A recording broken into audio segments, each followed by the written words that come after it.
when 40 families lost everything. Quarterback Shedeur Sanders. Shedeur Sanders didn't just write a check, he showed up. While critics told him to stay away, he said, "God told me to come out here." What he did next changed Cleveland forever. Rookie quarterback Shedeur Sanders is hosting a community fundraiser at Rainbow Terrace Apartments in Cleveland. Last month, the complex caught fire following an explosion. One man died in the fire and several others were displaced. Shedeur Sanders just shocked the entire city of Cleveland with the most heroic community response we've ever seen from a rookie quarterback. When a devastating apartment fire killed a hero father and left 40 families homeless, Sanders didn't just send a check like most athletes would. While critics on social media were literally telling him to stay away from Cleveland's east side, Sanders did the exact opposite. He rolled up to Garden Valley, ignored the haters, and said something that'll give you chills. "God told me to come out here, so I'm never going to question his word." What happened next completely changed how an entire community sees this young quarterback forever. Look, I've been covering sports for years, and I've seen countless athletes talk about giving back to the community. But what Shedeur Sanders just did in Cleveland, this isn't your typical PR stunt, folks. This is something completely different, and by the end of this video, you'll understand why this rookie quarterback is already becoming a legend in ways that have nothing to do with football. Let me paint you a picture of what went down on June 23rd in Cleveland's Garden Valley neighborhood. Rainbow Terrace Apartments, a place where families were just trying to live their lives, suddenly became the scene of absolute chaos. An explosion rocked the building, and within minutes, flames were everywhere. We're talking about a fire so intense that it took more than 60 firefighters from 20 different companies to battle it for hours. But here's where this story gets real heavy, and I need you to pay attention because this part is going to stick with you. While everyone was running out of the burning building, one man, Cordell Sheffield, just 30 years old, made a decision that would cost him everything. This hero, this absolute warrior, rushed back into those flames to save his stepchildren.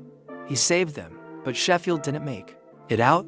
He died from burn injuries, sacrificing his life so the kids could live. Can you imagine that? The courage it takes to run toward fire when everyone else is running away. That's the kind of man Cordell Sheffield was, and his story is about to connect to Shedeur Sanders in a way that's going to blow your mind. So here's what we're looking at after this tragedy. 40 families displaced, 5 people hospitalized, and an entire community absolutely shattered.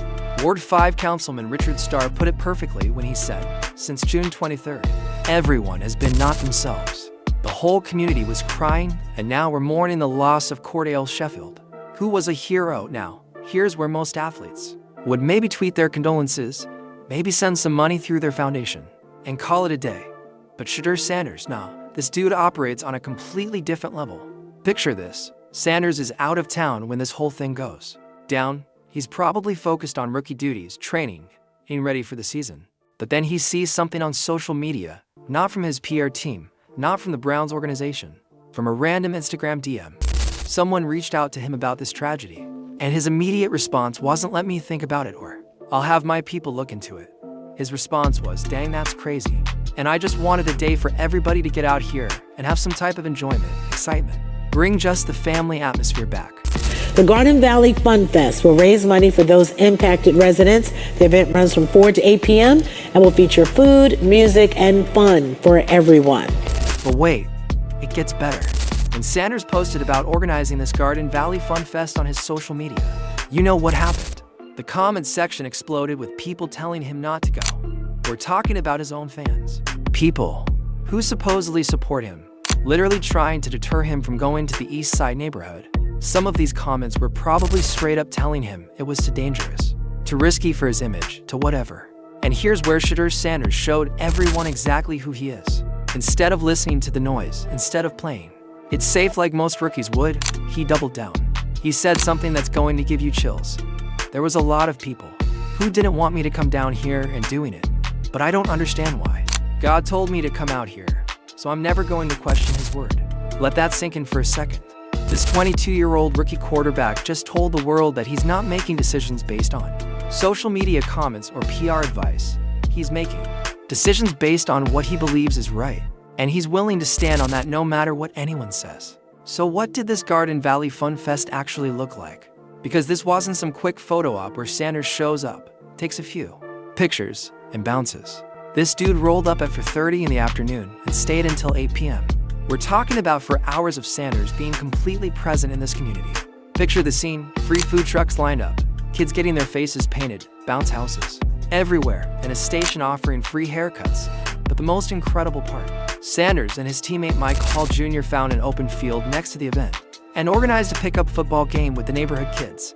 These kids, who just weeks ago were dealing with trauma and displacement, were suddenly running around, playing football with their new hero. One of the kids said their favorite part of the day was meeting Shedeur. But if you ask me, Sanders probably got more out of meeting them than they got out of meeting him. Because that's the kind of person he is. He genuinely connects with people, especially kids who need someone to believe in. A resident named Tandalier captured the vibe perfectly. I feel like it's wonderful. It's about time. These kids look like they're having a great time down here. Because usually it's not this nice. So I'm loving it. But here's what really gets me about this whole situation. Councilman Starr broke down exactly why what Sanders did was so different from what most athletes do. He said, the way Shedeur came here about 4:30 p.m. He's been over here for an hour just entertaining, walking around with the kids, smiling, taking pictures with them. It's just nothing but a testimony to who he is and his character and how his upbringing is. And then Starr said something that hit me right in the chest. No matter who you are as an athlete, you can still give back. And it's bigger than just writing a check. It's bigger than just calling people out or saying I love you, my heart and condolences are with you. But being here is bigger than anything. Being there is bigger than anything. In a world where athletes throw money at problems and move on, Sanders showed up. He was present. He was real. Now, I want you to think about this from Sanders' perspective for a minute. This dude is already dealing with the pressure of being a rookie quarterback in the NFL. He's got expectations. He's got haters. He's got people questioning whether he can live up to his college success. The easy thing would be to keep his head down, focus on football, and avoid any situation that might create controversy. But instead, Sanders chose to go where others told him not to go. He chose to spend his time with people who needed him most. And he didn't do it for the cameras or the headlines.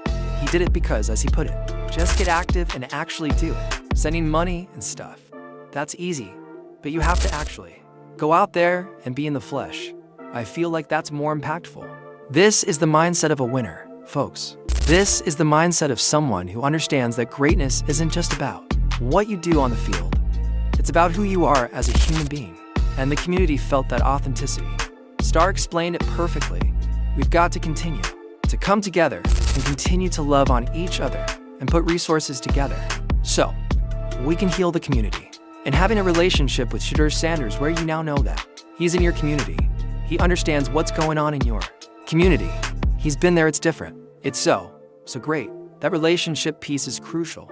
Sanders didn't just show up for one event and disappear. He created a genuine connection with this community. He showed them that he's not just the Browns quarterback, he's their quarterback. He's someone who cares about their struggles, their pain, their healing. Now, I need to address something that might be bothering some of you. There are going to be people who say, well, this is just good PR for Sanders. There are going to be cynics who try to diminish what he did by calling it a publicity stunt. But here's what those people don't understand. Sanders didn't have to do this. He could have sent a donation and gotten the same positive press. He could have made a social media post and moved on. The fact that he chose to spend for hours in a community that his own fans were telling him to avoid, that's not PR, that's character. And let's be real about something else. This wasn't Sanders' first rodeo when it comes to community involvement. The article mentions this was the second community event put together for the explosion survivors. That month, Sanders was building on something that was already happening, adding his star power and resources to amplify efforts that were already in motion. That's leadership. That's understanding how to use your platform effectively, instead of trying to be the savior. Sanders positioned himself as a supporter, as someone who wanted to help amplify the work that was already being done. You know what's crazy? Sanders said he could tell everybody's vibe down here is down to earth. This dude spent 4 hours in a community that many people had probably written off. And he walked away talking about how genuine and authentic the people were. That tells you everything you need to know about his character. While other athletes might have shown up with security, kept their distance, and left after the minimum amount of time, Sanders was walking around, talking to people, playing with kids, and genuinely connecting with a community that needed to feel seen and valued. This is what separates good athletes from great ones. This is what separates people who just happen to be famous from people who understand the responsibility that comes with their platform. So, here's what I want you to take away from this story. In a world where athletes are constantly being criticized for not caring about their communities, Shedeur Sanders just showed us what it looks like when someone genuinely gives a damn. He didn't just talk about making a difference, he showed up and made one. This rookie quarterback just set the bar for what it means to be more than an athlete. He showed us that greatness isn't just about touchdown passes and wins, it's about the lives you touch and the communities you impact. But here's what I want to know from you.